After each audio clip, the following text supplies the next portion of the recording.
男人去医院割了2个蛋后才发现割错了，癌细胞还是扩散到全身。可他知道后非但没有生气，反而攥着老婆留给自己的平安符大笑起来，因为男人觉得只有这种断子绝孙的死法才能安抚一下自己妻子的亡魂。可再次睁眼，你看到的却是老家粘在窗户上那落满了灰尘的喜字。随后你飞快地在屋里屋外找了一圈，就见一丝不挂的林清雪蜷缩在土炕上。此刻她那一双大眼睛里透着死寂，原本白皙无瑕的身上也带着纵横交错的青紫。而再次看到让你魂牵梦绕了大半辈子的女人，你马上变得激动起来，随即上前一把将她拥入了怀里。有太多的愧疚和思念要说，不过在这一刻都堵在了喉咙里，然后委屈地哭泣起来。前世你设计让林清雪掉进了水库里，导致村里人都看到了她衣衫不整被你救了的样子。为了名声，她被迫嫁给你。可林清雪自打进了家门，没享受过一天好日子。在你无休止的家暴中，她抱着孩子跳水库自尽，直到大舅哥将母女2人的尸身从河里捞起来时，你才幡然醒悟。此后你虽借助时代的风口赚了10辈子都花不完的财富，可用生命教会自己成长的女人已经不在了。就在你沉浸在重生后的喜悦时，突然传来凄厉的哭喊声：“别抱我！”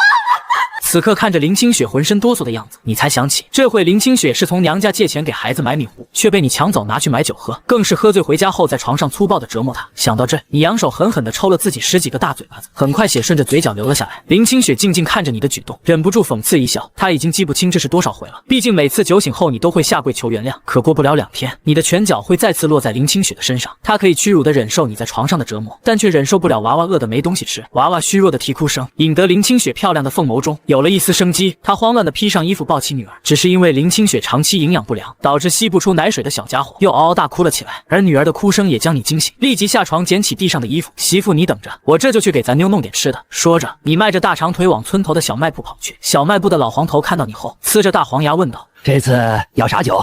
黄老叔，赊去袋米糊成不？钱明天就给你。老黄头听你又要赊账，打量起你脸上红肿的巴掌印，什么话也没说，从货架上给你拿了袋米糊。你感激的道了谢后，匆匆往家里赶。等来到屋内，见到自己老婆还是出门时那样，你心里再次忍不住一阵绞痛。媳妇儿，米糊买回来了。听到你的话，林清雪顿时警惕了起来，苍白的小脸上满是惊恐。我警告你，不准买我女儿，否则我诅咒你赵家断子绝孙！看到这一幕，你将愣在原地，依稀记得好像是有这么一回事。原本你是想把女儿卖给镇里的一家夫妇，换钱买酒喝，自己都干了些什么混蛋事？难怪前世会死于睾丸癌，真是活该。于是你将手里的米糊放在破旧的小床上，我发誓，绝不会卖咱妞的。明天我就去镇上找活干。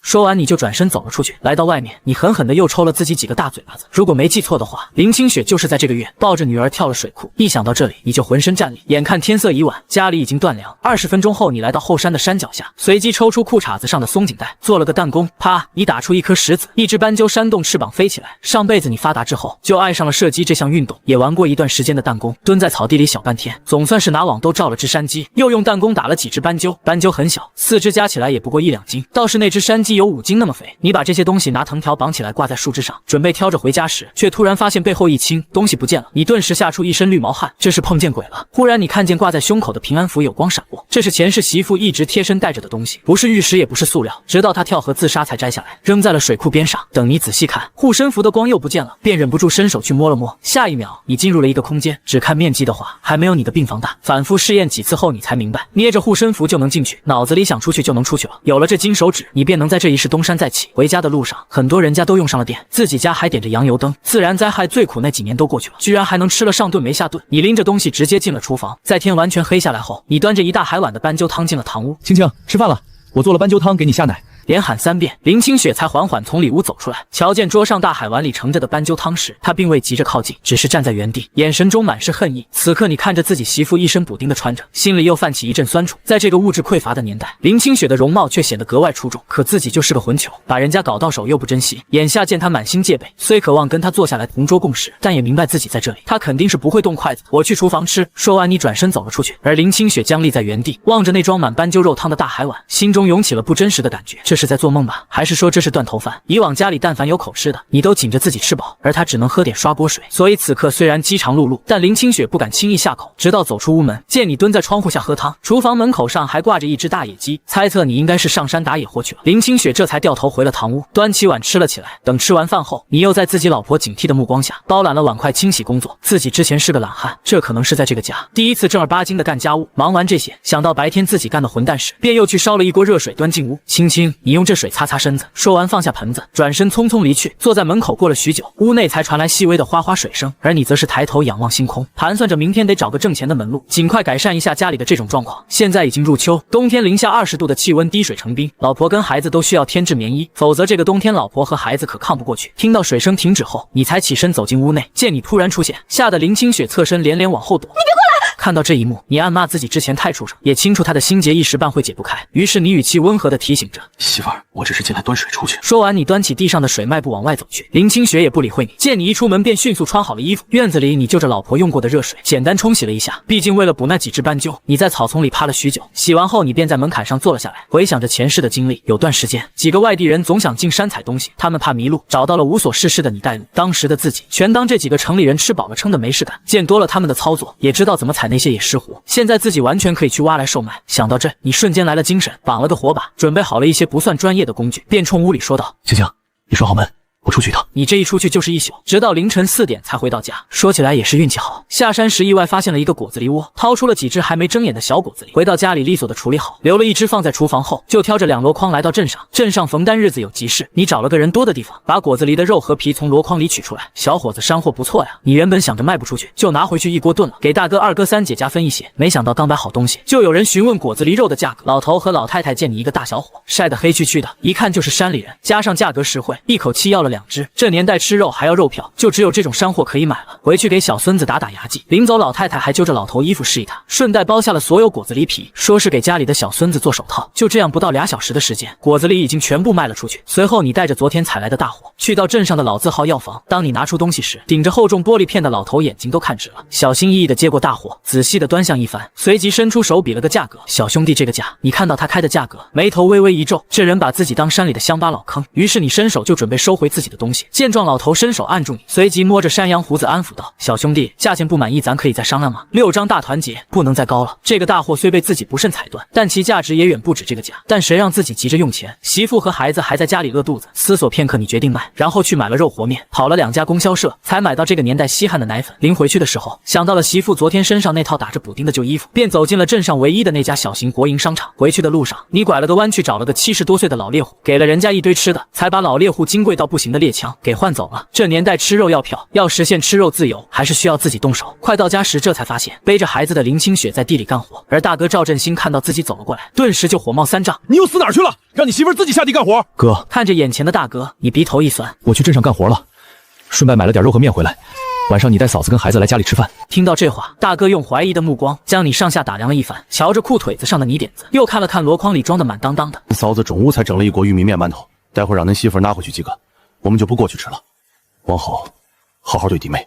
于是你也没再说什么，点了点头后背着东西回了家。想要哄好媳妇，就必须先哄好她的胃。就这么，你在厨房开始忙碌起来。等天快黑的时候，林清雪揣着几个玉米面馒头回了家，只是刚走进院子，就闻到厨房的肉香味。于是她赶紧来到厨房门口，就见你正站在简陋的灶台前忙活。而林清雪忙了一天，早就饿得前胸贴后背，再把玉米面馒头放好后，就进了卧室，将熟睡中的娃放在小床上。只是一扭头，看到桌上放着一罐奶粉，林清雪顿时血液涌上了大脑，跑进厨房，扬手就给了你一个巴掌。你是不是又跑去逼我妈给你钱了？你怎么这么混账？被媳妇突然提起这档子时，你才渐渐想起自己这个混球，之前确实拿刀威胁过丈母娘要钱。于是你连忙开口否认道：我没有，钱都是我今天赚到的。说着连忙将手伸向裤裆。看到这一幕，林清雪更是生气，这都什么时候了，还想着那事。随即她上前又给了你一个大嘴巴子，连续挨了2巴掌，把你打得哭笑不得。见林清雪没有停手的意思，你赶忙掏出放在裤裆里的5张大团结。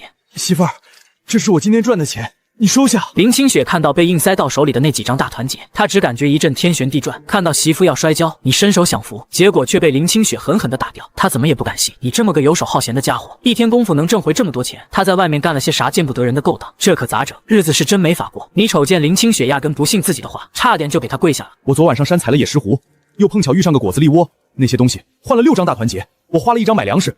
现在就剩下这些了。一听到石斛，林清雪的眼神才有了点神。北有人参，南有石斛，那玩意要用价值高，能卖钱，可都长在深山里，难找得很。更何况是大黑天的。可仔细一想，早上起来水井边上确实有血渍，锅里还炖着果子狸肉呢。难道真是自己错怪他了？可他咋就认识石斛呢？在林清雪的注视下，你举起右手发誓，我真没干坏事儿，要不然我断子绝孙。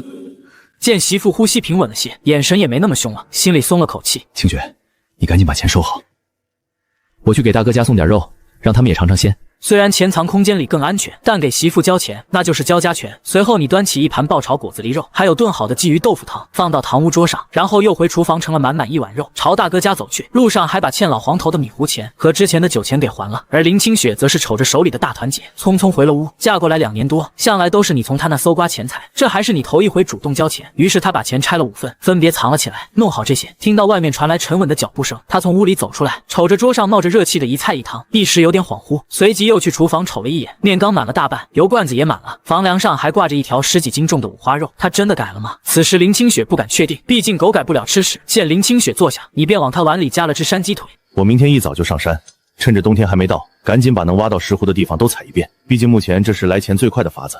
等全国放开了，好拿着钱去投资别的。听到你的话，林清雪愣了一下，点了点头，啥也没说。昨晚她就算是走了狗屎运，踩到一颗石斛，哪能回回都那么走运？林清雪本想提醒你，真想挣钱就找份工作，一天虽然就几毛钱，但总比没收入强。可一想到你的性子，只要不出去乱赌，喝酒也就随你去了。她拿着筷子想把碗里的山鸡腿夹回去，你见她这样，赶紧拿孩子当借口制止。媳妇儿，你太瘦了，多吃点，不然孩子都没奶喝。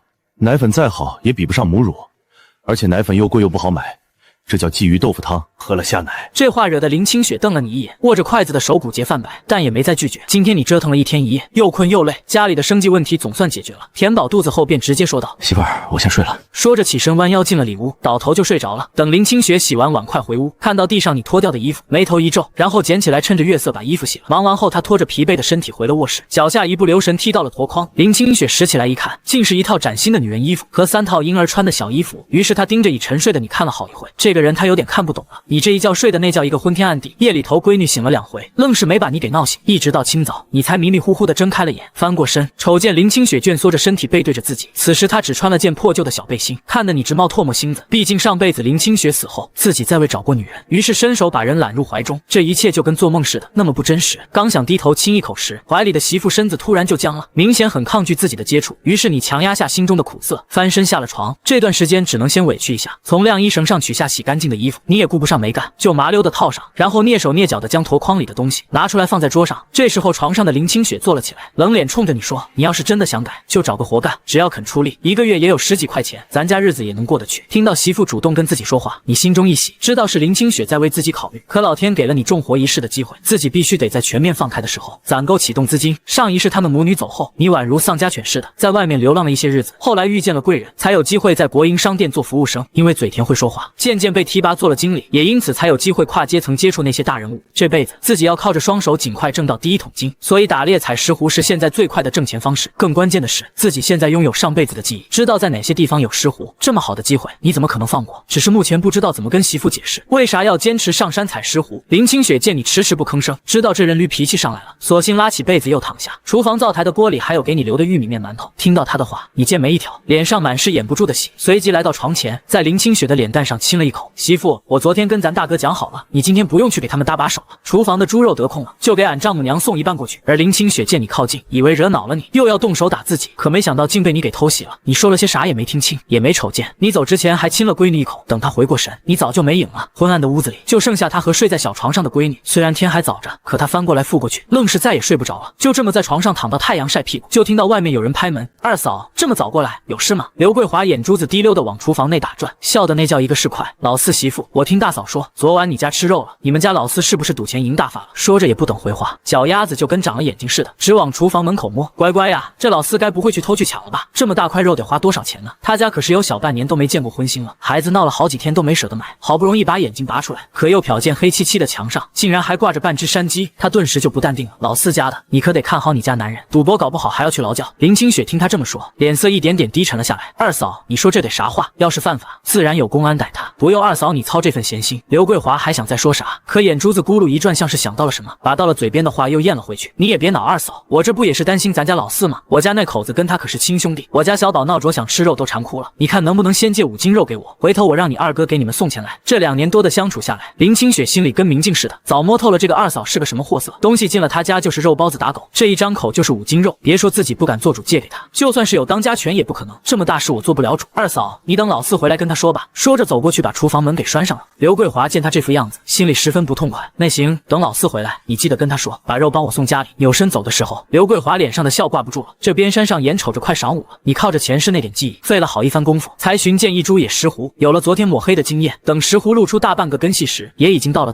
这颗比昨天的那株大太多了。直到天擦黑了，你才小心翼翼的把那一大颗完全弄了出来。就在准备下山回家时，转身却撞见了一只梅花鹿，看样子是来啃石斛的。见状，你赶紧从空间里取出昨天换来的猎枪，不过一息，枪声在林间炸响，惊得鸟群四散逃离。而家里林清雪已做好饭，给女儿烫好奶粉后，还不见你回来，便眉头紧锁。石斛哪有那么好找的，还是得让他踏踏实实学个手艺才行。就在林清雪愣神的时候，你悄悄地走进了院子，直到你将箩筐里的东西取出，屋内的林清雪才听到有动静，抱着女儿走了出来，洗手吃饭吧。说完，抱着女儿又进了屋。你注意到媳妇往筐里瞅了一眼，但也没吱声。等进了屋，瞧见桌上摆着热气腾腾的饭菜，眼眶一热，恨不得回到上辈子抽死自己。这么漂亮又贤惠的媳妇，自己怎么就没好好珍惜呢？走到桌前坐了下来，大口吞着饭菜。媳妇，待会我去村长家一趟，这几天把咱家里的电线扯上。闻言，林清雪拍着孩子的手顿了顿，忍不住开口：通了电，那可是以后每月都要交电费的。说完，偷偷瞄了你一眼，生怕自己惹毛你掀桌子。你敏锐地捕捉到林清雪的脸色，随即放下筷子，走到门口，把箩筐提进屋。媳妇，这是我今天挖的，改天去城里药店卖了，应该能卖个不错的价钱。而林清雪直勾勾地看着那一石斛，她抬起眼帘望着你，用难以置信的语气问道：真的是你挖的？见状，你继续开口解释道：我发誓没偷没抢，这真是我在山里挖了一天的成果。林清雪看你一脸坦然，这才将信将疑的点了点头。白天咱们二嫂过来了，她要借5斤猪肉。看林清雪拉着脸，明显是不高兴，估计是自己不在家，是二嫂给她气受了。于是你一脸严肃地说：这个家以后你做主，钱和东西都归你管，你不想借咱就不借。你这话听得林清雪心里犯嘀咕，琢磨了好一会，才怯生生地说：我不想借。二嫂她嘴上说借，但肯定不会还回来，她也不是头一回借咱家东西不还了。听到林清雪的话，你脸上露出欣慰的笑容，宠溺地刮了下她的鼻子。不想借咱就不借，咱不受她的气。你这一笑，林清雪都看愣了。随即她抱起女儿起身去了里屋，你则是在填饱了肚子后，将碗筷洗干净，然后割了半斤肉，摸黑出了门。村长王栓柱一看是你，黝黑的老脸一愣，再瞅见手里的肉，满脸褶子都笑开了花。郑国这么晚来找叔，有啥事？边问边接过你手里的肉，我想家里搞个电灯，你有空帮忙安排一下。成，明天我就给你安排这个事。你一听他这话，也没多做，起身道了谢就转身离去。只是走到厨房时，竟看到林清雪在黑黢黢的厨房里啃自己吃剩下的那些肉骨头。这一幕刺得你眼珠子生疼，浑身血液好像都凝固一样。随即声音嘶哑的说道：你在干什么？林清雪一听是你的声音，吓得一哆嗦，到嘴边的骨头也跟着掉在地上，随即一脸恐惧的看向院子里的你。别打我，这些都是你啃剩下的，我只是觉得丢了怪可惜。这一刻你只觉得五雷轰顶，从来没这么挫败过。随即扑通一下跪在他面前，而林清雪则是吓得失声尖叫起来。你想干嘛？林清雪眼帘微垂，看着跪在面前的男人，直到感觉胸前被湿热侵染，她竟然哭了。她封闭已久的心好像有了一丝松动，而看到媳妇吃自己的剩饭都吓成这样，就像是一把刀子狠狠捅进你心窝里。于是你从地上站起身，捧着媳妇白皙的双颊，低头吻去她眼角的泪珠。媳妇，你去堂屋等着，待会饭菜好了我端进去，你是我的大恩人。林清雪没听懂这句话，羞得跟见了鬼一样溜出了厨房。厨房里你忙活了一阵，一盘香喷喷的小炒肉片就出了锅。她觉得拉喉咙眼的杂粮馒头，媳妇却宝贝的一口都舍不得吃。只是刚走进里屋，就看一副雪白的美背映入眼帘，一瞬间血液顿时涌入腹部。你几步上前，从身后一把将人揽入怀里。媳妇，不要再离开我了。沉沦间，林清雪头一回觉得，原来做这种事是这么舒服愉悦的一件事，这还是除了新婚后两人如此如胶似漆的睡在一起。想到昨天夜里的情景，林清雪脸颊感觉一阵发烫，侧过脸再看到小床上的孩子时，林清雪顿时吓得脸色煞白。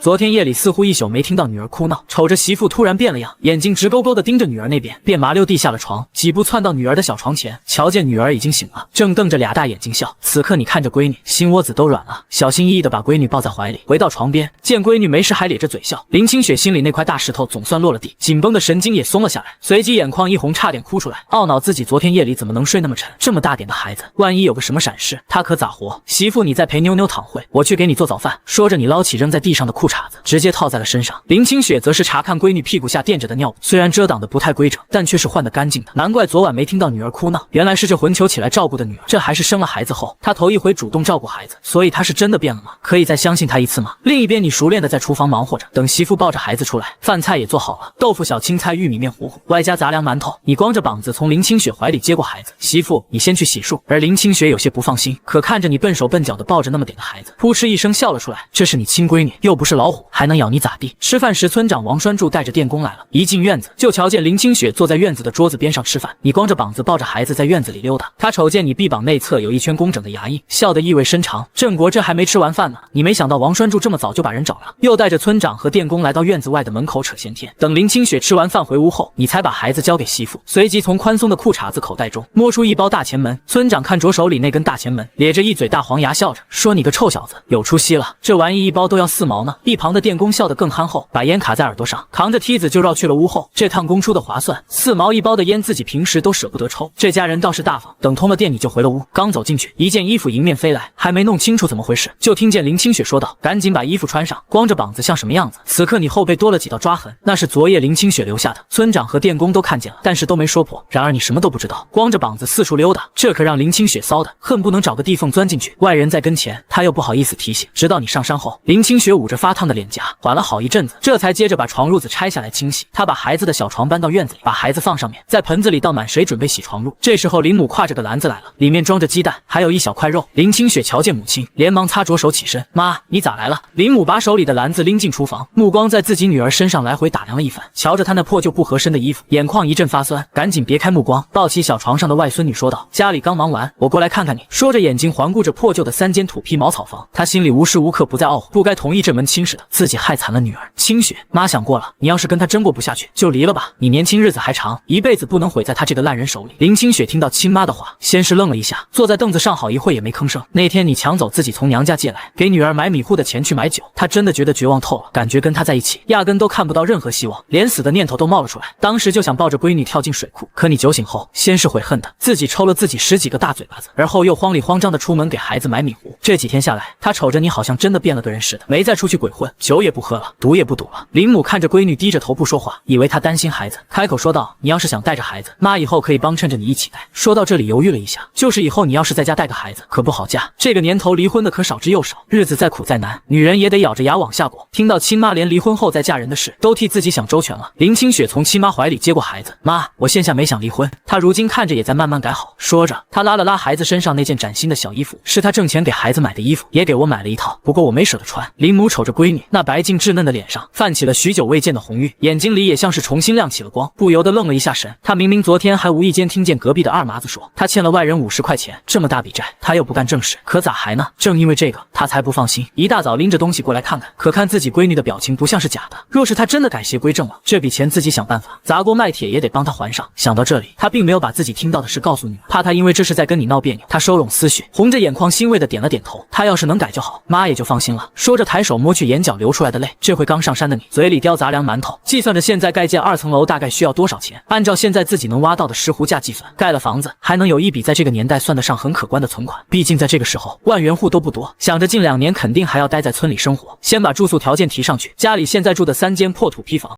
进屋后自己这个身高感觉腰都直不起来，屋内更是灰尘大的厉害，到处掉渣，实在不是人住的地。这时候弟你压根不知道你丈母娘正跟媳妇商量着要不要离婚的事，这要是让你知道了，估计最近都没心思上山挖石斛了。毕竟重活一世，你心里搞钱很重要，但什么却不及老婆跟孩子重要。你掌握着上一辈子的赚钱门道，自然不急着这一时3刻的。眼瞅着快晌午了，林母饭也没顾上吃，就急着要往家回，生怕自己多吃一口，闺女就得少吃一口。林清雪拦也拦不住，只好从厨房取下挂着的肉，一刀切下大半，拎着就追了出去。妈，这个你拿回去跟我弟媳妇他们吃。林母一看那么大块肉，连连摆手不肯要，生怕你知道了她这么贴补娘家，再动手打她闺女，更怕闺女自己没得吃，受了委屈，你们留着吃，家里头不缺这口。你看看你瘦的跟啥似的，得多补补，不然孩子哪来的奶水吃。林母最终还是没要那块肉，挎着筐子一步步的走了。林清雪站在门口，眼睁睁的看着母亲越走越远，直到看不见了，才拎着肉转身进了厨房。隔壁的张桂兰跟林清雪年纪差不多，可嫁过来却早了她2年。她皮肤黝黑，手里头啃着生萝卜，趴在墙头上。妹子，你整天不出门，外面都传开了，你二嫂被你二哥昨晚给收拾了。哭叫声几家子都听见了。从厨房走出来的林清雪坐在院子里的凳子上，有一搭没一搭的应一声。张桂兰见她话不多，拉个凳子在她洗衣盆面前坐了下来，压低音量小声说道：“外面都在传你二哥家的大宝，不是你二哥的。”林清雪一听这话，手里的活顿时停了下来，抬头看向张桂兰：“是你大哥的种。”张桂兰瞅见她眼里的困惑，把啃剩下的萝卜往口袋里一塞，一脸八卦的小声在她耳边嘀咕。林清雪听完整个人都懵了，她真不敢相信还有这种事。她以前还挺尊敬这个大哥的，觉得他忠厚老实，做事公道，挺有大哥样的。可听了这事，心里头多少有些膈应，这是咋能这样呢？张桂兰似乎很满意他的反应，拍了拍这个城里来的小媳妇：“好了，我要回家给俺们当家的做饭，就不跟你聊了。当天晚上你回来的很晚，这次回来你老远就看到家里亮着的灯光，心里禁不住感叹，这电灯果然比洋油灯亮堂多了。”林清雪见你回来，赶紧把热在锅里的菜和白面馒头端了出来。来，随口问了句：“今天咋回来这么晚？”注意到你身上沾了些泥土，放下菜上手给你拍着身上的泥，你赶紧拦住他，转身把堂屋的门拴上，然后从箩筐的草堆里翻出个东西，小心翼翼地放在桌子上，挖了石斛。回来途中碰见了个意外收获，你没跟媳妇说，自己是因为脚下一滑摔了下去才碰到这东西的，爬上来费了不少劲，这才回来这么晚。这东西现在价格可不比石斛低，都是按克卖的，算是意外得了笔小财。你盘算着今晚陪媳妇好好亲热一番，明天不去山上了，先去把手上的货处理掉。林清雪看着他放在桌上的那块黑棕色，形状有点像是生姜一样的东西，这好像在书上见过，带着不确定问道：“这是何首乌？”语气中带着难以置信。你没想到自己媳妇见识够渊博，这玩意村里头大部分人到现在还不知道它的金贵，要不山上那么多好宝贝，早叫人搜罗干净了。石斛、何首乌还能金贵个10来年，再往后种植技术上去了，这些都能人工种，市面就常见了，也就不稀罕了。可就算那样，野生珍稀药材的价格还是高的离谱，因为野生的压根就买不着。你咧着一嘴大白牙，一把将娇俏的媳妇搂进怀里，低头在她白嫩的脸蛋嘬了一口，迎着她那双亮晶晶的眸子说道：“对，就是何首乌。明个带你跟娃去城里溜达溜达，顺便把这些宝贝卖给药房。”一听说要带着娃出门，林清雪身体猛地一僵，想起之前她说要闺女卖给城里那家不能生养的人家，心里头到现在还犯怵，谁知道是真不能生，还是买回去当童养媳。她从怀里挣脱出来，带着防备和警惕拒绝道：“闺女还小，我俩就不去了，你赶紧洗手吃饭吧。”你眼尖瞧出媳妇不对劲，本想带着她出去逛逛，顺便再给她添置些冬天的衣服，可看她这又警惕了起来，显然是怕自己又打闺女的坏主意。自己干的那些混账事，哪是那么容易就能让她放下心结的？早就信任透支了，只能慢慢来了。你脱下身上带着泥点子的衬衫，打开门走出去，简单洗了把脸，回屋坐下，这才瞧见到桌上的饭菜，一盘金黄的炒鸡蛋，还有一小盘早晨剩下的小炒肉。她中午难道都没吃菜？她要是这样一直省吃俭用，啥时候才能把她养得胖乎乎的？看来得赶紧多挣点钱，让她心里头踏实才行。媳妇，这鸡蛋哪来的？林清雪低头给你盛了一碗面糊汤，你出门没多久，我妈来过一趟，是她送来的。亲妈提离婚的事，她是一句也没提。你一听是丈母娘拿来的，想到之前问她要钱喝酒的事情，骚得慌，没脸见她，也没问丈母娘过来是什么事，心里头盘算着，等明个把手上的东西卖出去，先把之前从丈母娘那里拿来的钱给还上。你伸手拉过媳妇，让她坐下，快吃饭。说着递给她一个杂面馒头，媳妇还是舍不得蒸白面馒头，蒸了掺了一半白面的杂面馒头，你自己拿起玉米面馒头大口炫了起来。林清雪咬了一小口杂面馒头，抬头偷偷打量眼前的男人，他要是能一直这样该多好，只是不知道他这股子热乎劲能撑多久。俩人正吃着饭，外面响起叫门声：“四哥，我二六子出来啊，3缺1啊，哥几个等你喝酒玩牌呢。”林清雪听到这个声音，脸色刷一下就白了，眼睛直勾勾瞪着，他怕你又像之前那样跟着他们出去喝酒赌钱。你听到这个声音，愣了一下，随即想起来是谁了。你放下筷子，一抬头看见媳妇那张惨白的小脸，赶紧起身把人搂进怀里。媳妇，你咋了？哪不舒服？语气里头满是担心和紧张。被搂进怀里的林清雪纤细白皙的手指紧紧揪着你胸口的小背心，嘴唇微微颤抖。你又要跟他们去喝酒玩牌？你一听这话，终于明白媳妇为啥这样了，感情是怕自己老毛病又犯了。下巴垫在他柔软的发顶，手臂不自觉的收紧，将他搂得更紧了些。怀里的身子单薄的厉害，嫁给自己后，一天好日子没过上，连顿饱饭都成了奢望。可就这样，他竟然还揣着对自己的希望，想要踏踏实实的跟自己过日子。深呼吸了一口气，把眼眶里的酸热硬生生憋回去，用低沉暗哑的嗓音开口安抚他：“别担心，我不去，我这就把他们撵走，以后都不跟他们瞎胡混了。”侧坐在怀里的林清雪在听到你的这番话后，仰脸带着审视的目光直勾勾瞪着你，质问道：“真的不去？”你垂下眼帘，对上媳妇那双不安又审视的眼睛，真想把心掏给他看看，告诉他自己真的改邪归正了。忍不住又在他挺翘的鼻尖啄了一口，喷洒着干净热燥的气息，保证道：“真不去，放心吧，我这就让他们滚蛋。”随后把怀里的媳妇轻轻放回到凳子上。好了，你先接着吃，我马上就回来。你直起腰，发现胸口的小背心还被媳妇紧紧攥在手里。要不是知道外面那3个家伙不是什么好东西，真想带着他一起出去，让他看着自己拒绝他们，好让他吃个定心丸。你低下头在他发顶上又亲了一口，算是安抚。粗粝热燥的大手轻轻拍了拍他单薄的后背，他这才慢慢松了手。你直起腰身，迈着矫健的大步走了出去，来到院子门口，打开木门。门口那几个人见到你出来，那个叫二六子的家伙笑得流里流气，开着黄腔说道：“四哥，你这可不地道啊！嫂子刚出月子没多久，你就下不来床了，这都几天了，都不来找哥几个喝酒。”听到那混账话，你凌厉的眉峰透着戾气，沉声吼道：“娘的，你往后说话给我放干净点，不会说话就把你那臭嘴给老子闭上！”其他2人本来也跟着嘻嘻哈哈，瞧着你脸色不对，立马收了笑容，赶紧打圆场道：“四哥，他这人就是嘴欠，你别跟他计较，走，咱哥几个喝酒去。”说着伸手就准备搭你的肩膀，你抬手拨开了他伸过来的胳膊，余光瞟了一眼其他2人，要是喝酒打牌这种事，往后就不要来找我了，我戒了。3人见你这架势，跟见了鬼似的，你瞅瞅我，我瞅瞅你，全懵了。那个叫二溜子的脸上还挂着猥琐的笑容，不怕死的继续调侃：“四哥，是不是被小嫂子缠着下不来床了？既然她都出月子，也让兄弟几几个也试试。他话还没说完，你一脚就踹了过去，踹在他胸口上，把他踹得四脚朝天，躺在地上直哼哼。你大步流星上前，一脚踩在那家伙的两腿间，弯下腰，黑眸里闪着狠劲，直勾勾盯着地上的混蛋。下次再敢满嘴喷粪，老子把你上下2张嘴都给缝上，再把你第3条腿打折。说着，脚上又加把劲碾了碾。二六子躺在地上，顾不得胸口的疼痛，双手死命撑着你踩在他胯间的大脚，扯着嗓子鬼哭狼嚎：“四哥，我错了，再也不胡说八道了。”旁边那2人被这一幕吓得魂都没了，半天说不出话来，周身散发着煞气，在夜色里显得十分骇人，愣是没人敢上前劝架。打小他们就怕这家伙，这家伙打起架来那是不要命的狠角色。可今儿个头一遭，见他光是动怒，就跟头饿极了要吃人的老虎似的，让人脊背发凉。你怕二六子下好好把媳妇给招来，不想让媳妇瞧见自己这暴力模样，免得吓到他。万一因为这点破事让他再害怕自己，那可就完犊子了。你直起身体，居高临下的瞪着地上的二六子，把脚收了回来，滚！那2人如蒙大赦，赶紧架起二六子，冲着你说了声：“四哥，那我们先走了。”他们3个一走，你就把那股子戾气给收了起来，迈步进了院子，插上门栓。屋内的林清雪打从你出去后就坐立不安，如坐针毡，每一分每秒都觉得十分难熬。看着你老半天没回来，心都快凉透了。明明肚子饿得咕咕叫，可看着桌上热气腾腾的饭菜，你不在自己是一口都吃不下。就这么几天功夫，看着你一点点变好了，不知不觉的心里又对你燃起了希望，也不指望着他能大富大贵，就盼着他能安安稳稳的过日子就行。可要是他再跑去喝酒赌钱，自己可咋整？孩子还这么小，压根没办法带着他出去干活，难道真的要离婚不成？正愣神呢，听到一阵稳重的步伐声，眼睛不由自主地朝着声音来的方向瞅去，只见他高大的身影从月色中走了进来。这一刻，林清雪原本死气沉沉的眸子一下子有了光亮，他竟然真没跟着那几个混账东西出去鬼混，他还在发呆，你就已经走到他身后了，弯腰将人环进宽阔的怀里，低头在媳妇白嫩的脸颊亲了一口。咋了？你男人我就出去一会儿，不认识了。说话间，把筷子递到他手里，在桌前坐下，拿起玉米面馒头，大口大口的炫了起来。林清雪还有些反应不过来，下意识的问：“你真的以后不再跟他们瞎混了？”报告媳妇大人，我跟他们彻底断了，以后都不跟他们玩了。林清雪这才点了点头，慢条斯理的吃了起来。吃饭的时候，她时不时偷瞄一眼自己男人，见你吃得很快，但吃相却不赖，配上他那张棱角分明的俊脸，反而还多了些赏心悦目。当初嫁给他，除了他救过自己一命，其实也有一部分原因是他长得板正，当时就是被外表迷了心窍，再加上给弟弟换亲，这才嫁给了一穷二白的他。你见媳妇盯着自己发呆，不知道他小脑瓜又在琢磨什么，往他馒头上加了块金灿灿的鸡蛋，咧着唇角调侃道：“媳妇儿，快点吃，待会儿床上让你看个够。”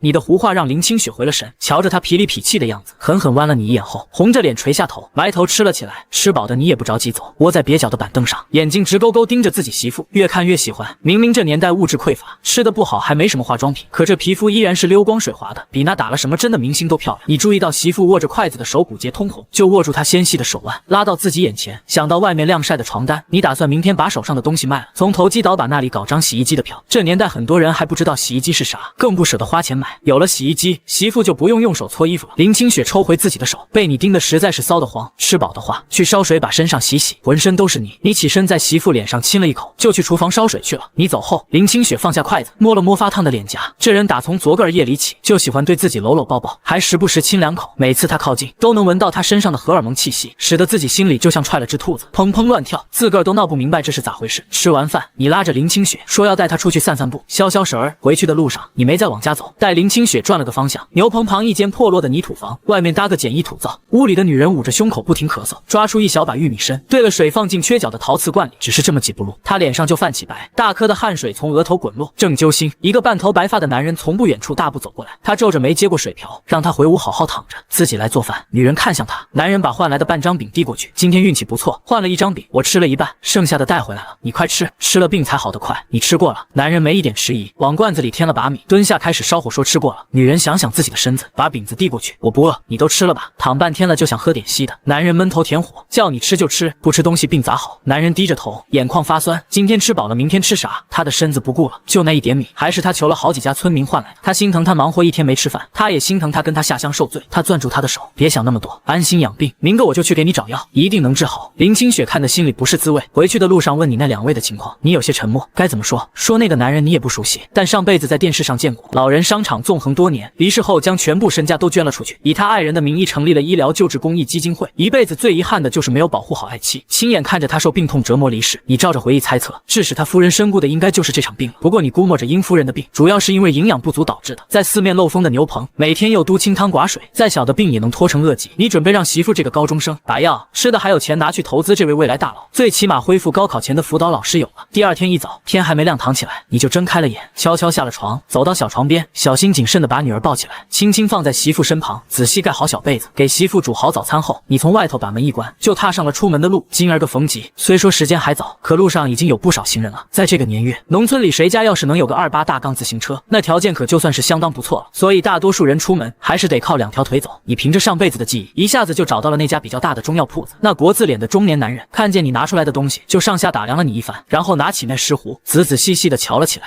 一看这石斛竟是朱老爷石斛，每根都完完整整的，心里头不禁有些惊讶。他小心翼翼地把石斛放在柜台上，试探着问你想卖啥价。你一听让他开价，也没客气，直接报了个数。你心里明白，对方肯定得还价。果然，那药房负责人一听你报的价，心里就有数了，知道这人不好糊弄，瞅了一眼你的箩筐，就把你请到了后院。2个人在后院磨了快1个小时的嘴皮子，最后你把2株石斛、1颗何首乌还有鹿茸都卖给了他。你对今天的价格也挺满意，揣着50张大团结就离开了药房。有了钱后的你去了国营商场，你想买台洗衣机，一问售货员傻眼了。你拍了下脑门，虽然现在有洗衣机，但那都是用于宾馆，洗衣店并没有进入家庭。国产的第1台洗衣机是1978年，现在还没生产出来。不过你意外弄到了1张9寸黑白电视机的票，想也没想就买了，又买了些邮票、肉票、面票。投机倒把的人一看来了个大主顾，对你格外热情。听说你当天就要买电视机，就帮忙找了个有拖拉机的熟人，花2块钱就能把东西给你拉到村里。你想也没想就答应了。接着你在国营商场给媳妇买了10新的大红毛衣、裤子、皮鞋，又给孩子添置了几身崭新的小衣服，还购置了几床新棉被，把能想到的都购置了，足足装了小半车。开拖拉机的师傅看得目瞪口呆，不敢相信这穿着破旧衣服的小伙这么有钱，一口气买这么多东西。等你大采购完，已经是下午了。这时候家里的林清雪早上醒来一看，孩子睡在身边，你不知道啥时候就走了。林清雪拖着沉甸甸、酸溜溜的身子骨起了床，瞅见那人早起走之前，饭菜都已拾掇得妥妥当当，桌上摆着黄澄澄的鸡蛋，还有煎得滋滋冒油的肉块。林清雪心里头说没点波动，那是哄人的。晌午头里，王栓柱领着一个水灵灵的年轻姑娘进了门。老四媳妇，这是城里下来的知青李甜甜，往后就在你家住下了，你跟老四说一声，给她10多个房间出来。林清雪一时有些懵，家里突然多了这么个年轻闺女，这3间小土坯房可咋住得开？一间2口俩住着，堂屋是吃饭的地儿，另一间堆着杂七杂八的东西，哪有给她住的地儿？村长他不在家，我这做不了主啊。王栓柱笑得脸上的褶子都堆一块儿，冲着林清雪摆了摆手，压根不听他的话，转身对着身边的知青交代了几句，抬腿就走了。要不是看在你那小子送自己那块肉的情面上，咋可能把这么水灵的黄花大闺女往他家送？这批知青下来，林林总总加起来20好几个人，大都是些年轻力壮的小伙，就这么一个娇滴滴的小姑娘，就让自己给安排在了这里。他小2口住着，送来个小姑娘总比送来个小伙子强，毕竟晚上办事，小姑娘比小伙子方便多了，没啥好避讳的，更不担心年轻漂亮的媳妇被人惦记。被扔下的李甜甜拎着帆布挎包，打量着这3间破破烂烂的土房，心里头直犯怵。这以后的日子，怕是比其他下乡的知青都要难熬。红梅被分配的那家，看上去日子过得挺滋润的，那是一对中年夫妻，还带着3个娃，一个个都穿得光鲜亮丽的。来的路上，听他们说自己分配的这家男人可不是个啥好东西，喝酒赌博，还动手打老婆，家里头穷得叮当响，连锅都快揭不开了。没来之前还觉得他们说的有点玄乎，可现在看来，他们说的那是一点也没掺假。就是这家女主人穿着破旧不合身的衣服，可长得那是水嫩漂亮，五官精致的跟画里走出来的一样，一点也不像是农村人。林清雪察觉到那道目光，正在细细的打量自己，她低头瞅了瞅自己身上是打着补丁的旧衣裳，再瞅瞅眼前这位穿着一身时髦的地雀凉裙子，白袜子配着小皮鞋，光鲜亮丽的。她假装没在意那审视的眼神，开口说道：“你先坐呗，那屋子乱糟糟的，全是些杂物，得等我当家的回来才能给你腾出个地儿来。”说完，她转身进了屋子，拎出暖水瓶，给客人倒了碗水。李甜甜有些局促地点了点头，在院子内的板凳上坐了下来。她心里盘算着，得想尽办法赶紧拿到回城工作的通知。这破地方，她是一天都不想多待，尤其是还住在这有个地痞无赖的家里，以后可得小心点，别让这家的地痞无赖占了便宜去。林清雪本打算中午就随便对付一口，现在来了个新知青，只能挽起袖子开始张罗做饭的事情。李甜甜想着以后都要住这儿，不能白吃白住，就洗了洗手，进厨房想帮忙。嫂子，要不我来烧锅？她说着走进厨房，却愣住了。破旧的厨房收拾的倒是干净整洁，房梁上还挂着那么大一块肉，谁说这家穷的都揭不开锅了？揭不开锅还吃得上肉，还这么大块。林清雪正低头和面，听见李甜甜的话，抬头说道：“不用你帮忙，你要是闲着没事，就帮我在院里看着孩子吧。”李甜甜听了，点点头就出了厨房，来到小床前，看着躺在上面那白净的像瓷娃娃一样的孩子，模样讨人喜欢。她弯下腰逗弄那孩子，心里纳闷，这女主人跟自己差不多大，长得又这么白净漂亮，怎么就这么早嫁了人？她咋就能看上那么个不成器的男人，还是个地痞无赖？莫非是让那无赖给逼的，没法子才嫁给了他？一想到这儿，李甜甜就一阵发怵，她越琢磨越害怕，寻思着要不要去村长家求村长给换个地儿，哪怕再穷点也行，只要那家的男人是个本分人就行。厨房里，林清雪正忙活着做饭，哪晓得外面的知青心里头正演这么一出大戏。不一会儿，一碗热腾腾的面条就出锅了。林清雪端着面条走出来，招呼道：“女同志，先来吃碗面。”李甜甜回过神来，瞅着桌上海碗里飘着油星子的面条，条，愣了愣神，他赶忙说道：“我叫李甜甜，嫂子你以后就叫我甜甜吧。”林清雪点了点头，没再多说啥。下午快4点的时候，拖拉机轰隆隆的进了村，按着你指的路停在了你家门口。在院子里头包着玉米的林清雪忽地听见外头有动静，赶忙放下手头的活，她站起身走到门口，正巧瞅见你从拖拉机上麻利的跳了下来，心里头直犯嘀咕，他咋就坐着这突突响的拖拉机回来了？还没等他开口问个究竟，那拖拉机的师傅就扯着嗓子喊上了：“小伙子，这么多东西，你家能搁得下吗？”说着，他就从车头绕到了车尾巴那儿，把电视机一点点往边上挪，生怕碰坏了。你一个箭步上去，就把电视机从车上扛了下来，冲着拖拉机师傅咧嘴一笑，说道：“以后地方大着呢。”站在旁边的林清雪被眼前这一幕给吓愣了，呆呆的问：“这些都是你买的？”那声音里满是不敢相信，这么多东西，还加个电视机，这得花多少钱？多少票啊？你见媳妇白净漂亮的脸上，一双眼睛直愣愣的，便走上前去摸了摸她的脸颊，心里头明白，他这是心疼钱，可这点小钱你压根没放在眼里，就想让媳妇以后跟着自己享福，再也不让她受一点罪。你凑到林清雪耳朵边小声嘀咕：“等会儿再跟你细说，你先站到一边去，别碰着你，我先把东西卸下来。”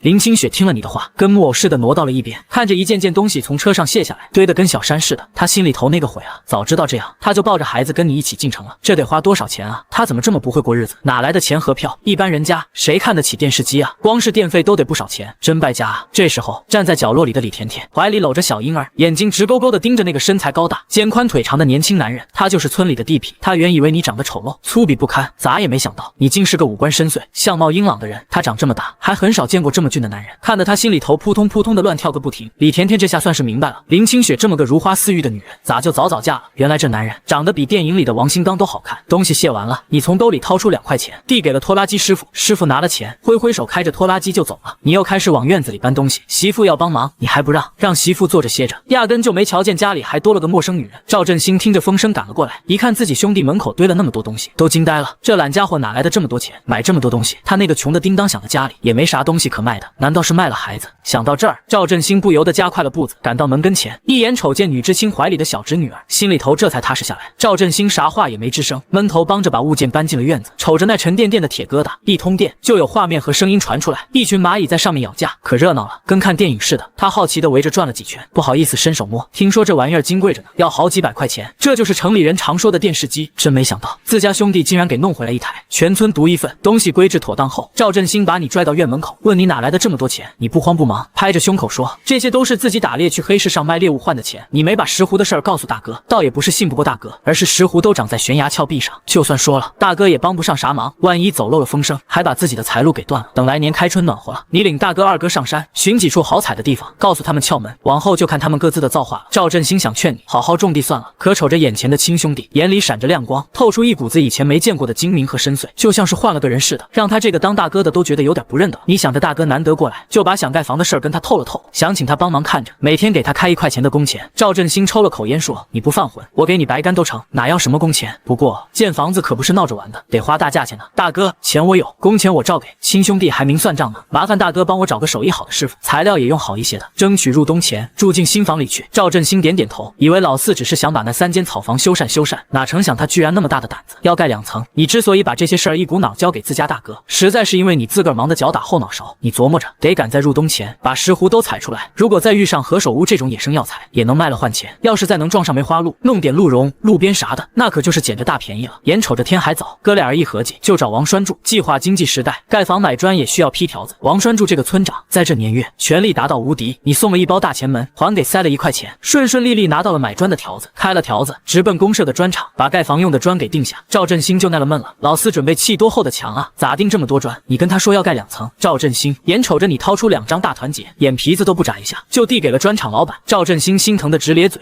再一听他说剩下的钱等砖都拉家里头再结清，赵振兴瞪大了眼珠子，觉得这事儿简直不可思议。那可是大团结，不是草纸，就这么随便装在口袋里，也不怕给弄丢了了。赵振兴发觉自个儿这个烂赌鬼四弟，现在在外人跟前那派头足得很，比那砖厂厂长还像领导呢。往那儿一站，不怒自威的，要是换上不打补丁的蓝布褂子，说他是哪家领导的公子，都有人信。要不是脖子上的黑痣还在，手上还有之前打架斗狠时候的刀疤，赵振兴都怀疑老四是不是让人给偷换了。回家的路上，赵振兴整个人都是飘的，晕乎乎的。老四当然了，可他咋总觉得怪怪的？快到家的时候，你从上衣口袋里掏出5张大团结递过去，大哥，除了木头，其他材料都麻烦你帮忙张罗着。赵振兴伸手想接，又觉得自己手有点脏，在衣服下摆蹭了蹭，才把钱接过来。他小心翼翼地把钱揣进贴身的衣服口袋里，生怕一不小心给弄丢了。赵振兴诚恳地跟你说，这么多钱，你信得过大哥？大哥一定给你把事儿办得漂漂亮亮的。样的。你点点头，亲大哥有啥信不过的？要不是大哥大嫂招呼事儿，就上辈子媳妇受的那委屈，搞不好闺女都生不下来，都会被自己折腾没了。赵家堂屋，林清雪正在拾掇你买回来的东西，她从柜子里翻出一条方巾，仔仔细细地搭在电视机上，生怕落了点灰，弄脏了电视机。要她说买这玩意儿干啥？村里时不时就停电，还要架天线，没信号的时候满屏都是雪花。可看你兴致勃勃的样子，她也不好埋怨你乱花钱。她发现你又给她和闺女买东西了，有女士毛衣、裤子、皮鞋，还有几套闺女的小衣服。这人咋又乱花钱？谁家天天买新衣服穿啊？上次你去镇上给她买的那件外套，她还没过身，舍不得穿，居然又给她买了这么衣服。但看你念着娘俩，林清雪还是很开心。她抱起轻软厚实的棉被，准备往箱子里放，忍不住落下泪来。这比她嫁过来时谈的新棉花被子还好，东西都拾掇好。林清雪发现这人居然没给自己买东西，可她的衬衣也是补丁落补丁，鞋更是都破了个洞。李甜甜帮忙抱着闺女，眼巴巴地盯着那些新衣裳，抓耳挠腮，就跟猫看到了鱼似的。那鸡心领毛衣是城里最时兴的款式，自己逛商场也想买，但父母根本不同意，花小半个月的工资去买件毛衣，看着自己想买却没钱买的衣服出现在这里，还不止一件。李甜甜那叫一个羡慕嫉妒恨。林清雪她男人长得那是一表人才，还特别舍得给媳妇花钱，而且还会疼人。刚搬东西时压根舍不得她动手，生怕她累着，心疼的跟眼珠子似的。村里咋能把这样的好男人传承是毒懒汉，简直是胡说八道。你从外面大步流星的走了进来，一进门就瞧见一个陌生的年轻女人抱着孩子站在那儿，笑眯眯的看着自家媳妇。这是你朋友？李甜甜在察觉你视线后，眼帘微垂，不敢与你对视。虽然她自诩城里人，一向看不起这帮泥腿子，但打从这家男人坐着拖拉机风尘仆仆的回来，她虽一直就在旁边站着，可她眼里心里就只有小嫂子一个大活人处在这儿，她愣是从头到尾都没瞅自己一眼。林清雪正忙着手头上的活，听到你这么一问，这才反应过来，家里头多了个人。那女知青一直闷声不响，自己又光顾着收拾你买回来的那些东西，就把她给忘到九霄云外去了。林清雪赶紧带着歉意从李甜甜怀里接过孩子，冲着你说道：“这是队长领过来的下乡知青，说想暂时借住在咱家，你看咱要不把西屋拾掇拾掇，腾出来给他住。”话语里带着几分商量。虽然你说家里他当家，但他还是不敢自个儿做主，生怕落了不是。你一听说有外人要住家里，眉头不自觉的微微一蹙，你可不愿意有陌生人来搅和自己和媳妇的小日子。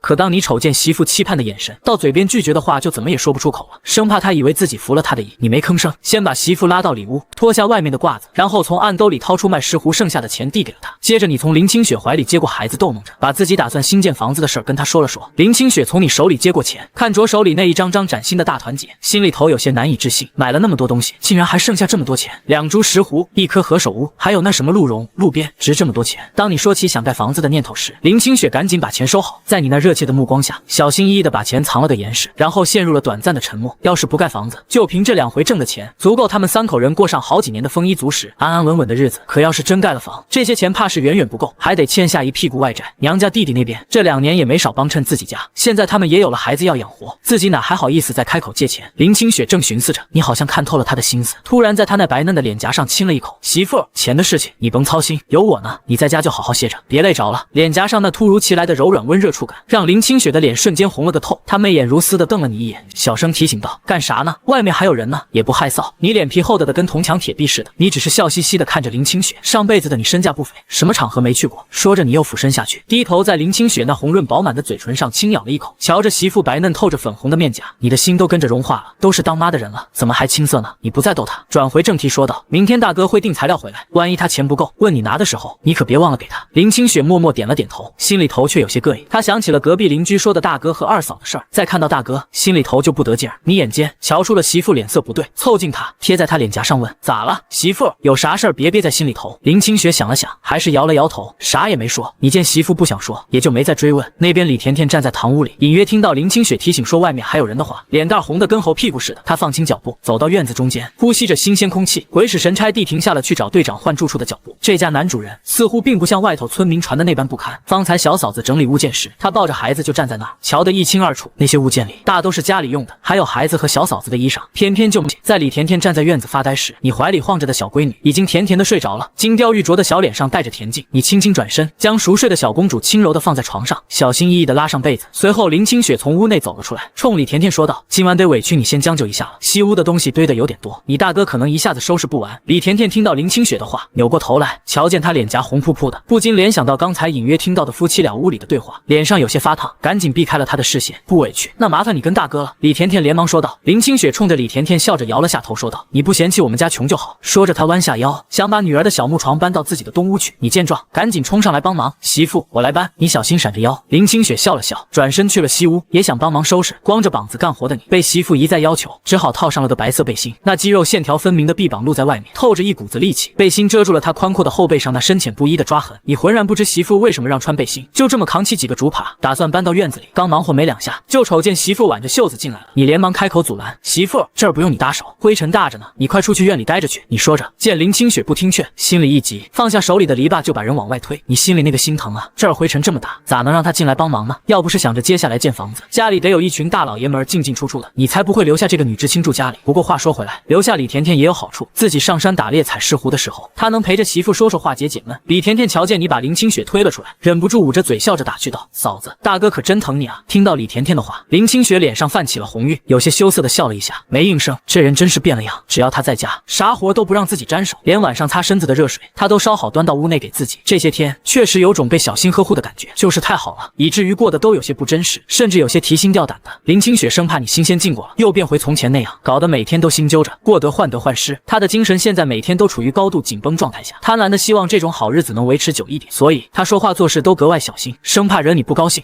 吃饭的时候，看着他把白面馒头递给自己，他却大口的啃着粗粮馒头。明明嫌粗粮馒头不好吃的是他，让自己做些白面馒头的也是他，可做好了，他却一口不吃，全都留给自己。其实自己吃啥都行，只要他能安心过日子，别再出去瞎混，就心满意足了。林清雪到现在也没闹明白，你咋就突然变这么好了？之前他也不是没喝醉后做了混事，酒醒后抱着跟自己道歉，跪在地上发毒誓的时候，每次发完酒疯后，确实会收敛一些，可那也就好个2、3天，就又打回原形，继续出去鬼混。从来没见过他像这些天一样，又是做饭又是烧水，还会哄孩子，连衣服鞋子都给孩子买齐全了。林清雪心里头跟明镜似的，时刻提醒自己得保持着清醒，别一头栽进这甜蜜的漩涡里。万一以后梦醒了，现实跟现在不一样，那可咋整？可你不知道媳妇心里这些弯弯绕绕。眼瞅着天擦黑了，你终于把西屋拾掇出来了。那屋是土瓦房，一直堆着杂物没人住，墙上的报纸都烂得跟蜘蛛网似的，一碰就掉渣。虽然打扫过，可里面还是很大灰尘。你手脚麻利的用木板搭了个小床，算是完成了媳妇交代的任务。林清雪见你满头大汗的走出来，赶紧拿起毛巾递过去，快擦擦，饭马上就好了。你没伸手接，修长挺拔的身体微弯下腰，把一张放大硬朗英俊的脸凑到自己媳妇面前，喷洒着鼻息的热气说道：“媳妇，你帮我擦吗？”听到你的话，林清雪下意识地看了一眼拎着东西进屋的李甜甜，等她进去后，踮起脚，抬手给你擦着额头上的汗，还不忘嘱咐你，家里有外人，你以后早上起来上厕所别再光着膀子了，穿个大裤衩子了，免得让小姑娘看见害羞。你漆黑炯炯有神的眸子盯着近在咫尺的媳妇，看她擦得那么仔细，还叮嘱这些琐碎小事，心里头暖洋洋的。虽然觉得在自己家还不能光膀子有点别扭，但看着媳妇那一本正经的样，你扬起唇角，在林清雪红润的朱唇上蜻蜓点水亲了一下，爽快的答应了，都听你的。林清雪被你这突如其来的亲密小动作弄得脸红耳赤，就自己跟他在家也就算了，现在家里还有个未婚的大姑娘，真是没羞没臊的。林清雪涨红着脸冲你说道：“别磨蹭了，快去洗手吃饭。”转身就去了厨房。你看着媳妇落荒而逃的背影，咧嘴笑了起来，英俊的脸上洋溢着满足的笑容。你走到井旁边，打了一桶冷水上来，哗啦哗啦的洗了把脸，出了一身汗，身上黏糊糊的，难受的很。你环顾四周，院子里就你一个人，把小背心一脱，直接把桶里的冷水从头浇了下来，凉快极了。没想到李甜甜刚好从屋里出来，瞧见了这一幕，瞧着光着臂膀的男人背对着自己，露出健硕的身材，肌肉匀称，线条分明，上面还带着几道抓痕。李甜甜看得脸颊发烫，羞得转身又进了屋。就这土坯房不隔音，黑黢黢，还到处都是灰，李甜甜是一天都住不下了。林清雪听着那哗啦哗啦的水声，端着菜就走了出来，一眼就瞧见你光着膀子，身上湿漉漉的，跟刚从水里捞出来似的，顿时心里头就窜起了一股火。他把菜往院子里的石桌上一放，上前就拽着你的胳膊往屋里拉，一边拉还一边埋怨：“这么冷的天，你要是生病了可咋整？”你任由媳妇拉着进了屋，听着他那埋怨的话，心里头却暖洋洋的，知道他是真心实意的担心自己。进了里屋，林清雪拿起一条孩子盖的小毯子，踮起脚尖，小心翼翼的给你擦拭着脑袋上的水。他专注的连眼皮都不带眨一下的，嘴里还不忘数落你。低头，快点，压根没注意到你正笑得一脸不值钱的盯着他看。听到媳妇的话，你赶紧岔开长腿，乖乖的低下脑袋，让媳妇给擦。媳妇，明天换上新衣服呗，我想瞅瞅。你这话一出，林清雪手上的动作微微一顿，也没吭声。她见头发擦得差不多了，就绕到他身后，一寸寸的给你擦拭着后背上的水渍。瞧着他后背上的痕迹，脸没有一烫，自己明明之前都不这样的。想到这些，林清雪的心跳变得乱糟糟的。她把小毯子扔到你怀里说：“前面你自己擦，擦干净后换好裤子出来吃饭。”林清雪撩开布帘出来，正撞见从西屋出来的李甜甜，两人相视一笑，默契的都没说话。3间泥瓦房，巴掌大的地方，东屋说的话西屋听得清清楚楚。李甜甜坐也不是站也不是，浑身不自在。这要是晚上，自己岂不跟架在火上烤似的？你换了条裤子，上身套了件灰衬衫，大步走出来。你坐到媳妇旁边的石墩上，扫了眼石桌，早晨炒的鸡蛋几乎没动，8块肉1块没少。你皱起眉看着媳妇，你早上没吃饭。林清雪刚拿起筷子，抬头见你黑着脸皱着眉，心猛地一抽，手一抖，筷子吧嗒掉在地上，他瞬间被击垮了。这么快就露出原形了，他还以为这次他能坚持久一点。梦醒的真快，他放下另一根筷子，避开你的视线，深吸一口气，吃了半个馒头跟2块鸡蛋，声音平静，手却死死攥着破旧外衫，浑身发抖。筷子落地的声响让你猛地回神，你察觉到不对，仔细一瞧，林清雪眼眶红透，湿漉漉的，像被雨水打过的杏儿。你心里一紧，顿时慌了，自己就是心疼他不舍得吃，哪想到口气太冲，把他吓着了。你伸手想抱他，却被躲开，你更慌了。1米8几的大个子蹲在媳妇面前，满脸惊慌。媳妇，我刚就是有点着急，真没想着凶你。语气一软，林清雪的委屈憋不住了，眼泪啪嗒啪嗒往下掉。她刚才真被吓坏了，以为你又变成那个脾气暴力、会动手打人的恶魔。你心疼的要命，拦腰抱起他，快步进了东屋。李甜甜刚坐到石凳上，一脸茫然，刚才到底咋回事？院子里就剩自己一个人了。屋里，你心疼的看着怀里的人，眼圈哭红了，精巧的鼻头泛着红，心里跟刀绞似的，低头在他眼皮上，你轻声细语道：“媳妇，对不起了，我真的错了，我就是怕你舍不得吃，一着急才凶了你。我整天在外头忙，也没法时刻盯着你吃饭，一时心急，语气就重了。”林清雪心里渐渐舒坦了些，也觉得自己刚才有点过分，最近被他宠着护着，变得娇气了，话都说开了，她更觉得不好意思。白皙的手指紧紧拽着他胸前的衬衣，眼帘微垂，咬着下唇，一句话也不说。这时你毫无征兆的来了句：“媳妇，你这咋了？”顺着他手指的方向，林清雪这才注意到自己应该是溢奶了。还没等他回话，你想到最近熬的鲫鱼豆腐汤和鹿肉，又问咱女儿最近够吃不够。林清雪白嫩的脸刷得红了，跟熟透的柿子似的。她从怀里挣脱出来，背对着你：“你先给我出去。”声音轻颤。这些天每天都喝鲫鱼汤，不知是不是真有用。这2天孩子都吃母乳，没再喝奶粉，可即便如此，奶水还是很多。白天胀得疼，昨天晚上还被这个没脸皮的吃了些，今天白天才没那么难受，可竟然还是溢奶了。她涨红着脸，低着头解扣子，压根没注意到你正直勾勾的盯着她的动作，眼巴巴望眼欲穿的看着。林清雪刚褪去外衫，才发现这没脸没皮的男人正盯着自己看，她顿时羞恼：“你做什么？快出去，我要换衣服。”你压根没有要出去的意思，脑袋反而凑近了几分。媳妇，孩子睡了，你这样胀得难受，我来吧。说完，没给林清雪任何反应机会。李甜甜坐在外面石凳上，单手托腮，天都黑了，星星月亮都跑出来了，那夫妻俩还没出来，她不敢贸然进去看，只能等着。过了许久，2人从屋里出来，李甜甜瞧见小嫂子眼尾湿润，双颊绯红，嘴唇红得鲜艳欲滴，是被哄好了吧？林清雪见李甜甜盯着自己，想到刚才的事，脸烫得厉害，坐下来，拿起筷子递给李甜甜：“吃饭吧。”又拿一双筷子递给身边的男人。你落座后，全程没分给李甜甜一个余光。你拿个细面馒头放到媳妇手里，自己拿个粗粮馒头大口啃起来，心里琢磨着抽空去烫水库，弄几条鲫鱼给媳妇补补。林清雪哪知道男人想什么，她担心李甜甜不自在，递了个细面馒头过去：“吃吧，别客气，把这儿当自己家。”李甜甜咬了一小口，心里犯嘀咕：这个家到底是穷还是富？说穷吧，吃细面馒头，菜是炒鸡蛋和肉，这条件城里也不逊色。早晨队长家吃的可是黑窝窝头配腌萝卜。说富吧，住的是3间土坯房，除了今天买的电视机，连件像样家具都没有。自己睡的那张床就是几块木板随便搭的，他铺床时都怕夜里翻身床塌了。哦对，白天听他跟拖拉机师傅说要盖房子，那这老房子岂不是要拆了？到时候连住的地方都没有，那他为什么还要留下自己？看得出来，这个大哥眼里除了小嫂子容不下任何人。他明明不喜欢自己住这儿，正胡思乱想，屋里传来孩子哭声。下一秒，你起身让林清雪接着吃，自己大步进了屋，打开灯，抱出小床上醒来的女儿。林清雪放下筷子，伸手要接，你避开了，你先吃，我还不饿，等会儿再吃。林清雪自然知道他是想让自己先吃才说不饿，从外面回来又忙着清理杂物，怎么可能不饿？但他没戳穿，拿起筷子继续吃。李甜甜垂着眼眸小口啃馒头，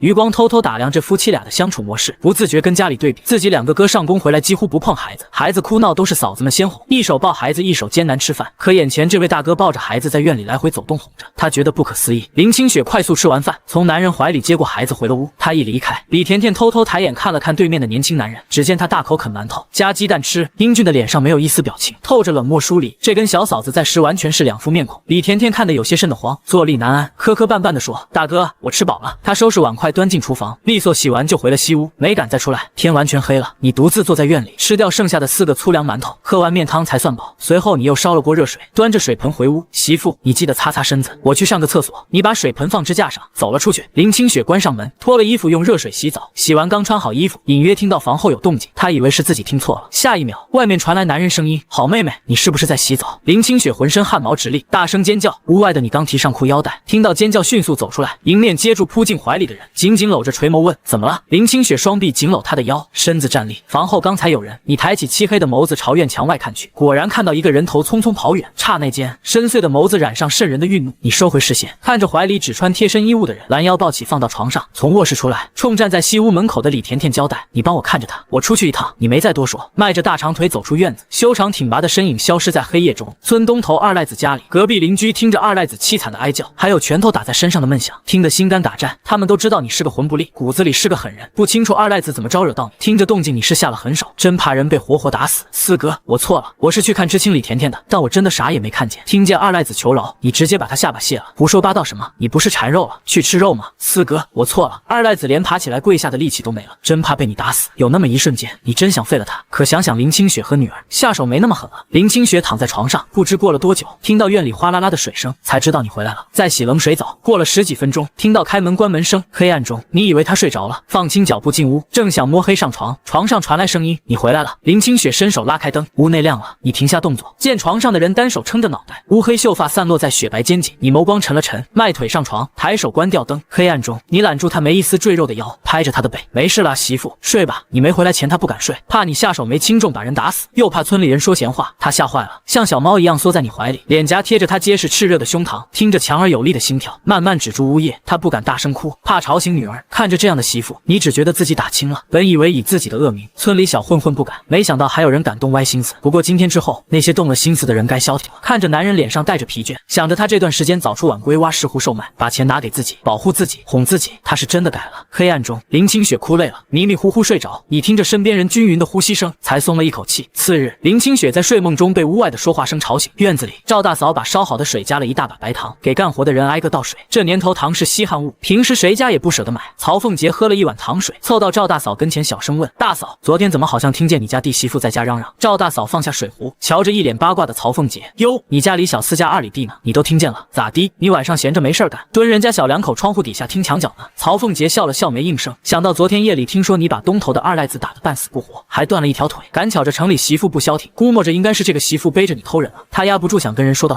赵大嫂懒得搭理他，拎着水壶给其他人倒水，来到你身旁，给你使了个眼色，小声说：“你去看看清雪，以往这个时候她早就醒了，可别给吓生病了。”正在搬砖的你停下手上的活，早上起来时她确实还在睡，眼下都10点了。你撩开帘子进了卧室，在你开门进来时，林清雪就醒了。你下意识将人揽入怀中，侧脸对怀里人说：“醒了就先把衣服换好，一会儿我把饭端进来给你吃。”嗓音带着几分暗哑，窗帘还拉着，外面吵得厉害。林清雪忍不住问：“院子里搞什么？那么吵？”你笑着回：“在翻修院墙，乱糟糟的。媳妇儿，你先别出来，外面还有事要忙。那你还不放开我？”你不紧不松，反而搂紧了，冲他说：“你亲我一下，我就放开，别闹了，快放开！外面都是人，我哪里闹了？你是我媳妇儿，我让你亲我一下你都不愿意，你是不是不喜欢我了？”语气带着几分委屈的凶悍。林清雪本想解释，最终什么也没说，凑上前在他脸颊轻轻点了下：“好了，快放开我！”被他亲了一下的你，漂亮的眸子闪过亮色，开心的捧着他的小脸亲了上去。“我在屋里待着也无聊，我想出去帮忙。”你想也没想，一口回绝：“无聊的话，一会儿让大嫂进来陪你说说话。”林清雪知道出去帮忙无望，见你迈步开门出去，无聊的回了卧室，逗女儿去了。因帮忙的人多，院墙当天下午4点多就砌好了，2米高的院墙上面铺满了玻璃碴子，一般人没有梯子辅助，想翻2米高的墙都困难，更何况墙上还铺着玻璃碴子。盖房子先盖院墙的，这也是头一份。你家房后，曹凤杰咯咯笑了笑：“昨晚我出来上厕所，瞧见二赖子从林清雪屋里头偷偷摸摸出来的，怕是俩人都那个啥了。”张红霞惊呼：“不会吧？要是真的，林清雪也太不要脸了。”妯娌2人嘀嘀咕咕挤眉弄眼，瞧林清雪的眼神露出轻浮之色。这一幕被一直盯着他俩的你看见了，话也是一字不漏收进耳底。这俩娘们真是欠削，自己舅舅这俩儿媳妇居然是这种玩意儿，说什么来帮忙的，明明是来混糖水喝的。你可瞧见了，曹凤杰还带了个茶缸子，裤兜子也鼓鼓囊囊的，看来没少装给帮忙人吃的小零食。你琢磨怎么收拾曹凤杰和张红霞，必须一次性收拾到位，省得麻烦。吃过晚饭，你晃晃悠悠去了舅舅王大山家。王大山和2个儿子没分家，都住在一起。你过去时，王家正吃饭呢，见你来了，大家都挺意外。振国，吃饭了吗？舅舅王大山问。镜子刘淑琴往嘴里扒了一口饭，见你朝自己这边走来也没多想，一步步来到曹凤杰身边，你一把薅住了他头发。你这举动把现场人惊住了，伴随着曹凤杰惊呼，一个个才反应过来。王和腾的站起来：“振国，你发什么疯？”你冷冷一笑：“我发什么疯？你问问你媳妇。”曹凤杰怎么都没预料到消息这么快就传到你耳朵里，他这么快就来了。你数落起曹凤杰的不是。刘淑琴跟王大山听完脸都黑了，这娶回来的哪是儿媳妇啊，这是灾星。平日里就怕自家儿子跟着这个振国不学好，千叮咛万嘱咐少来往，这女人还敢上杆子编排人家。曹凤杰暗骂你不是玩意儿，但嘴上又不知怎么解释。张红霞站了起来：“这里面是不是有什么误会啊？振国，你先松手，手。曹凤杰好歹是你表嫂，你看着一丘之貉。张红霞，你特么也不是啥好东西，给我坐下。张红霞有些尴尬，看看自己男人，王勇不声不响，明显不想趟这浑水。你抬手一巴掌打在曹凤杰脸上，我让你瞎逼逼，我打不烂你的嘴。曹凤杰被打懵了，完全没想到他竟然敢。王家老小也没人阻拦，你抽了曹凤杰6个耳光才罢手，一把松开他。曹凤杰眼冒金星，站都站不稳了，踉踉跄跄扑在王和身上，被自己男人狠狠推开。王大山悠悠来了一句：“你就是找打，活该。”刘淑琴瞪曹凤杰，赌心的厉害。曹凤杰，你缺心眼怎么地？还是看不得郑国两口子好？这种话你都敢瞎说，明显在挑拨离间。被打都没人心疼他，我没说那些话，除了死不承认。曹凤杰已无路可走，你没说那些话，你敢发誓吗？你要是撒谎就死全家，让你爸妈都不得好死，让你儿女都不得好死。曹凤杰太嫩了，哪里是老奸巨猾的你的对手？2句把曹凤杰的嘴堵死了，他心虚了，支支吾吾说不出话来。事情到底怎么回事？大家都看明白了，你目光看向所有人。今天我把话放在这里，要是让我听见谁在村里传闲话，挑拨我们两口子关系，别怪我不讲情面，到时候打死打残我概不负责。话音落下，你又狠狠给了曹凤杰2脚。王和看看上前，对着自己媳妇又是一番拳打脚踢。曹凤杰脸都肿了，被王和打得连连求饶，依旧没人敢上前拉架。你没走，显然是没消气呢，谁拉架谁倒霉。好一会儿，刘淑琴叹口气，差不多得了，打伤了还得花钱治病。王和扬起的手一巴掌落在曹凤杰脸上，这一下打得他嘴角都流血了。你哼了哼，我让你嘴贱，再犯贱，下次我就把你嘴缝上。扔下这句话，你扬长而去。屋内除了曹凤杰哭泣声，再无第二种声音。你收拾过曹凤杰，身心愉悦，乐呵呵回家找媳妇去了。见他走了，王大山给刘淑琴递了个眼神，让他带着俩儿媳妇去厨房收拾。堂屋中央，闷声抽烟的王大山用烟袋锅子敲了敲桌子。王和、王勇，你们俩管好你们的媳妇儿，如果村里有小四家的闲话，我也保不了你们。小四我们惹不起，最近听说是学好了，但是我瞧着反而是更混了。王和、王勇两兄弟低着头，不敢吭声。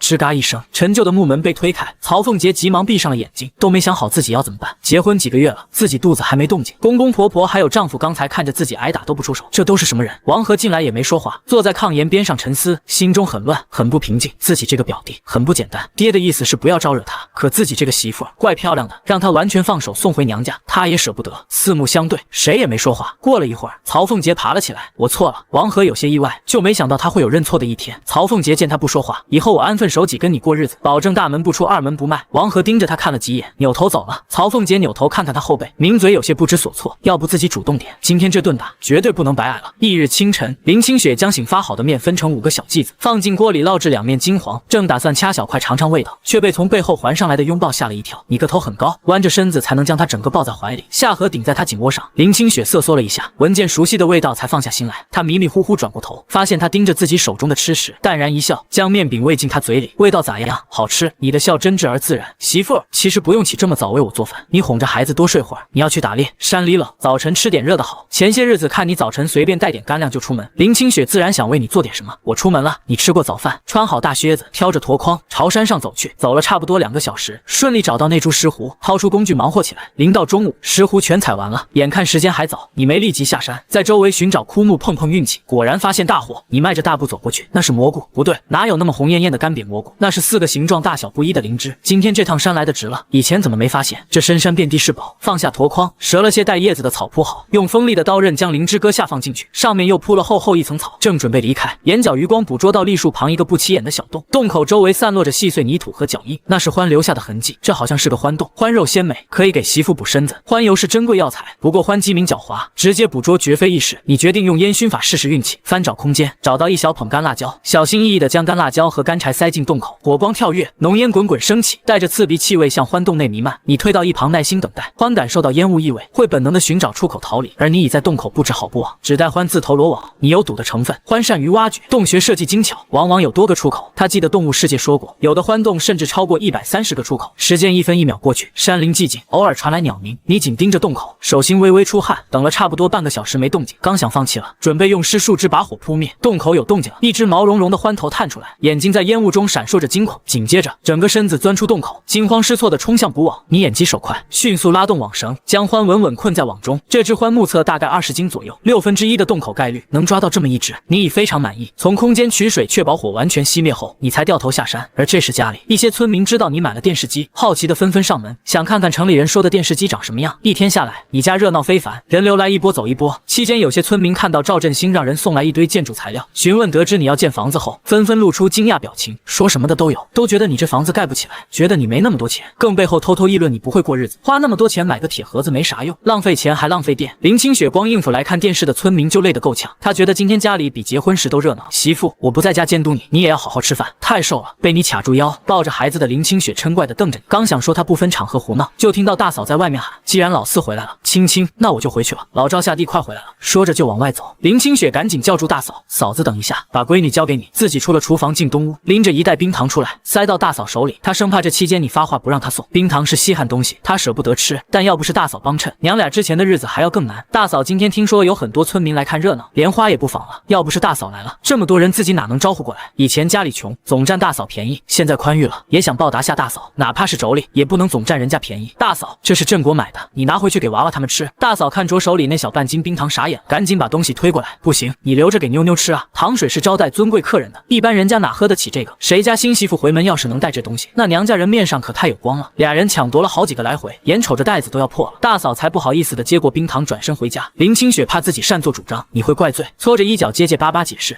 郑国，多亏了咱嫂子来帮忙，那会儿人太多了，把我忙得晕头转向，差点就忘了要吃饭。我把冰糖给嫂子，你别生气，也千万别犯浑，再去要回来。”看着媳妇战战兢兢的小模样，你感觉有一只手攥着自己的心脏，心都要碎了。媳妇还是信不过自己，总怕哪句话说不对了，自己打在骂她，自己还真是自作孽不可活。你不说话，林清雪更惶恐了，像做错了事一般低着头嘟囔：“郑国，我再也不敢了，你别生气。”你一手揽着闺女，另一只手把媳妇也揽进怀里。有些话你需要跟媳妇讲透，误会这东西千万不能隔夜，否则会越积越多。两口子过日子，最忌讳不好好说话，不沟通就全完了。你拍着媳妇的背，下巴蹭着她的头发，用非常温和的语气说：“媳妇啊，我都说了，咱家你当家做主，钱你管着，想干啥就干啥，你说了算。一包糖而已，你想吃咱们明天再买，你不用那么在意我的态度。对于你的任何决定，我都无条件支持。”初听这话，林清雪还以为你在跟自己赌气，可你说了一遍又一遍，不似作为。林清雪这才敢信，天知道她刚才大气都不敢喘，生怕这人翻脸。看媳妇呼吸慢慢平稳，你才放下心来。看来以后每天晚上都要跟媳妇谈谈心，想带媳妇去城里散散心，但知道媳妇肯定不乐意，怕进城一扭脸自己就把闺女给卖了。可你觉得这会儿带媳妇出去散散心比较好？媳妇，要不要跟我去山脚下溜溜？我打支鹌鹑给你打牙祭。林清雪有点想去，也不是嘴馋想吃鹌鹑，就是最近这人也不让自己下地挣工分了，让自己在家调理身体，带好娃就行。她生完娃第二天就下地干活了，那时候她不心疼自己，现在反倒心疼上了。也不知道她给了王栓柱啥好处，家里俩劳力都不下地，王栓柱也不来催。看媳妇明显动了心思，却还在犹豫，目光在院子里那些人身上游移不定，知道媳妇是担心他们出去了，家里的东西不安全。你哈哈一笑，没事，你等一下。说完抱着孩子出了厨房，也不知道他咋跟人家说的，堂屋的人全出来了，你连李甜甜也赶了出来。李甜甜其实挺想跟着这一家三口去山脚下看看，听说山上有老虎，他们这群知青都不敢靠近，可瞅着人家并不欢迎自己，只能在村里瞎转悠。路上你发现媳妇时不时瞅自己，欲言又止，停下脚步，满脸期待地看着他。林清雪鼓足勇气说：“郑国，明天我能不能回娘家一趟？结婚这么久，身边的男人总算有了人样，知道挣钱贴补家用，照顾妻女了。林清雪想回趟娘家，安安母亲的心，让她不用再发愁自己嫁得不好了。你以为媳妇做了那么久的心理建设，有多大的事要说？结果就这，你单手抱着女儿，那只手牵着媳妇。明天我跟你一起回娘家，你在家等着我。算起来，你可没少从丈母娘那里搞钱。明天进城把手上的石斛、何首乌还有一些鹿肉卖了，应该够还钱了。再顺便给丈母娘买点礼物。”林清雪压根都想不到这人居然会这么说，真是意外之喜。她忍不住点点头笑了。没过多久，你带她来到一片生长着野鸭的湖泊前，停下脚步，就到这里了。这湖早年间淹过10几个调皮捣蛋的皮孩子，村里都传里头藏着水猴子，邪乎的很，所以一般人都绕着走，轻易不敢靠近。你才不信这个邪！脱了衬衫垫在草上面，让媳妇抱着孩子坐在上面等，还不忘撒上雄黄粉和艾草粉驱虫。林清雪扒开面前的杂草，望着倒映着蓝天白云和周围树林的湖泊，眼睛一亮，草丛里传来嘎嘎的野鸭叫声。林清雪忍不住兴奋地问：“你上次的野鸭就是在这里打的？”你点头回应：“那应该有野鸭蛋。”这个季节正是它们下蛋的时候。他一边拨开比人还高的野草，一边朝野鸭叫的地方走去。还没走近，草丛里的野鸭就察觉动静，扑棱着翅膀飞走了。林清雪不好意思地摸摸鼻子：“哎呀，野鸭都跑了，你本就是带它散心，无所谓的。没事，你歇着，我去找找。”你把人赶回去，自己走进草丛细细翻找，果然找到不少野鸭用干草和绒羽搭的巢穴，里面躺着灰绿色的野鸭蛋，有不少呢。你捡了几个折返回来给他看，两手空空出门。这会儿林清雪看着野鸭蛋犯愁，怎么带回去？4只手撑死也带不走10几个，还有好多带不走。对于节俭惯了的他来说，太可惜了。林清雪踮脚扫视湖泊周围，见长着不少金条树，忙把女儿递给你，你帮我抱着女儿，我有办法。他拿出小刀去割金条，你看明白他的意图后，把女儿放树杈上，上，也拿出刀帮忙割。媳妇儿，我自己割就行，你手生会伤到自己。抱着女儿等着，你动作极快，不一会儿弄了一堆金条，寻了平整地方剔掉绿叶后，林清雪开始平铺金条编起来，你只能站在一旁看着，一点忙帮不上。林清雪不一会儿编出篮子底，突然像想到什么，抬头看天色问你饿不饿，你摇头表示不饿。林清雪摸摸肚子，不好意思，可是我有点饿了，你赶紧到，我去打猎，给你烤鸟吃。不用。林清雪从布包里拿出2个馒头，我带了馒头，热热就能吃，你也吃点。你瞥了眼布包，迟缓的点头。林清雪笑得眉眼弯弯，在湖边割干草生小火堆，把馒头放火上加热，让你看火候，又去一旁编篮子，一刻也不得闲。他速度很快，烤馒头的香味刚迸发，篮子就编好了。他凑到你面前显摆，你看好不好看？太好看了，媳妇的手真巧。你抬头看了一眼，把烤馒头拿下来递给他，吃吧。林清雪放下篮子，用湖水洗手，两人坐在湖边枯树上，就着山风和秋阳，一口口吃烤馒头。你吃完后起身，拾起篮子，独自进草丛捡野鸭蛋。这山林常年无人造访，野鸭少了许多天敌，繁殖得很好。就林清雪吃饭这会儿功夫，你就捡了1篮子，看样子还能再捡2篮子。林清雪得了1篮子，也不贪多，有这些就够了。你在这里等一等，我往深处去，看能不能打到别的猎物。你一头扎进丛林，林清雪抱着孩子，目光盯着远处树丛里的男人，时不时见他冒出脑袋，趴在地上小心移动。他在草丛匍匐时，他的心也跟着提起，这么深的草会不会有蛇？万一他被蛇咬了怎么办？越想越后悔，等待变得漫长，人也焦虑起来。在他冒头时，他冲树丛里焦急喊：你快上来，我不吃鹌鹑了，距离太远，你压根没听见。又一头扎入树丛，林清雪更加坐立不安，抱着孩子弯腰捡起地上的衬衣拽在手里，站在山脚下紧紧盯着远处。鹰带着媳妇且指在山脚下，你没用猎枪，而是用弹弓，这不是寻常货色，骨架由钢筋茶烧热弯曲而成，经过无数次打磨调试，弓弦用上等牛皮筋特制，握在手里沉甸甸的。你眼神锐利如鹰，紧盯着天空搜寻目标。终于在夕阳最后一抹余晖中，一只大雁缓缓飞入视线，扇着翅膀似乎正急着归巢。就你了。你深吸一口气，稳住心神，缓缓举起弹弓，弹弓射程有限，大雁飞得很高，但你自有办法。起手一个3连射，第1颗石头飞向空中，第2颗紧随其后撞上第1颗，第3颗立刻撞上前2颗，带着破空之声直追那即将消失在天际的身影。最终第1颗石头在后2颗冲击下精准击中大雁翅膀，大雁身体猛地一颤，失去平衡，在空中盘旋后无力坠落。你心中涌起难以言喻的激动与自豪。他紧握弹弓，目光跟随着大雁下落，直到他稳稳落在不远处草地上。等你拎着大雁往下走时，瞧见媳妇抱着孩子匆匆往山上走。看到这里，心都提到嗓子眼了。山路非常滑，你连忙开口制止，危险，别往上走。突如其来的声音吓得林清雪连忙止步，声音带着轻颤冲你喊：你快下来，我不吃鹌鹑了，再也不吃了，你赶紧下来。说到后面，眼眶都红了。他守在草丛里，看着山上许久没动静，天知道那一刻他有多害怕，怕这人山里有个意外，自己可怎么办？压根不敢想象。你也察觉到媳妇不对劲，哪里还有心情打猎？连忙应声：我这就出来，你站在那里别动。说着赶紧下到山脚，你拎着大雁阔步来到媳妇面前，盯着她通红的眼眶问：怎么了？是不是冷？走，咱们回家。林清雪什么也没说，转身抱着孩子走在前面，不安害怕的心久久无法平复。你压根没搞明白，媳妇咋突然就不高兴了？出门时还好好的，就这么一会儿功夫，人就变了脸。你好几次想开口搭话，想把外衫和裤子要回来，可瞅见媳妇拉着脸抱着孩子，连正眼都不瞧自己一下，没法子，你只能光着上半身，穿着大裤衩，手里拎着大雁和1篮子鸭蛋，跟在媳妇后头。路过李老汉家门口，李老汉正蹲在门槛上抽旱烟，瞅见赵老四媳妇抱着孩子走前头，手里还拽着老四的衣服。再看老四1米8几的大个子跟在媳妇后头，低眉顺眼的，蔫的跟霜打的茄子似的。以前咋就没发现？外头横得跟螃蟹似的赵老四，在媳妇面前竟然这么怂。小夫妻俩走到跟前，李老汉忍不住打趣：哟，老四这是咋了？被媳妇训了？你伸长脖子瞅了一眼媳妇，没见着他脸色，就瞅见白皙脖梗露了一截，赶紧收回视线，冲着李老汉笑了笑，愣是一句话没敢说。两人一前一后回了家门口，你把手上的大雁往地上一撂，抢先走上前去开院门。门一开，你懂事的站到一旁，等媳妇进去后，才弯腰捡起大雁，跟着进屋。林清雪差点被你那逗趣的样逗笑了，好不容易憋住，抱着孩子在院子里的凳子上坐下来，这时才发觉手里还拎着他的衬衣呢，他就光着膀子穿着条裤子，一路就这么跟回来了。猛然想起刚才李老汉调侃他的话，自己咋就跟他闹起别扭了，连衣服都忘了给他，偷偷瞟了那人一眼，见他也没恼，正默不作声的打水，便起身冲你说：可别用那冷水洗，我给你烧点热乎水去。说着单手搂着女儿，费劲的开门，想把女儿放到屋里小床上。你一听媳妇主动搭话，立马来了精神头，你扭过头来，瞧见媳妇正搂着女儿费劲捣鼓锁头，赶忙放下水盆，几步凑上来，走到媳妇身后，接过钥匙往锁眼里一插，麻利打开门锁。你低头瞅着怀里搂着的媳妇，心里美滋滋。你瞅着闺女，我冲个凉就给你做饭去。林清雪没吭声，门一开就抱着娃进屋，把睡着的女儿往小床上一放，给她掖好小被子，撩开帘子走出来，瞅见那人光着脊梁，正用冷水哗啦哗啦往身上冲，看得他是一点脾气也没了，心想冻死他拉倒。走过去拿起凳子上他的衬衣，就那么坐着，等他洗完进了屋。林清雪拿着他的衣裳走到井边，提桶打水，开始搓洗衣服裤子，一边洗一边琢磨，明儿个进城的时候要不要带着闺女先去镇上，给她挑2件厚实点的衣裳。这都入秋了，天气一天天凉下来，他他还整天穿那件薄衬衫，天不亮就往山里跑。清晨的山里露水重，温度低，他咋就不知道冷啊？每天回来裤子上都是泥点子，衬衣上也沾满泥，估摸着是趴在地上扒拉药材弄的。你简单冲了冲，高大健硕的身上湿漉漉的，带着寒气，迈着大步弯腰进屋。你拿起媳妇用的毛巾，在身上胡乱擦着水渍，换套干净衣服再出来。瞅见自己今天穿的衣服已经被洗好了，心里头暖洋洋的。有人给洗衣服的感觉可真是好啊，有媳妇的感觉可真好。你将刚抓的大雁开膛破肚，处理内脏，决定一半炒一半炖汤给媳妇喝。李甜甜回来时，正巧看见你在处理一只鸟，小嫂子在晾晒大哥的衣服裤子。这一幕再次刷新了他对你的认识。林清雪刚割下饭碗，东头的张婶子就风风火火来了。他家闺女眼瞅着要出嫁，得找个识字的瞅瞅李丹这种文绉绉的东西。这不想起林清雪来了，赶忙过来喊她去帮忙。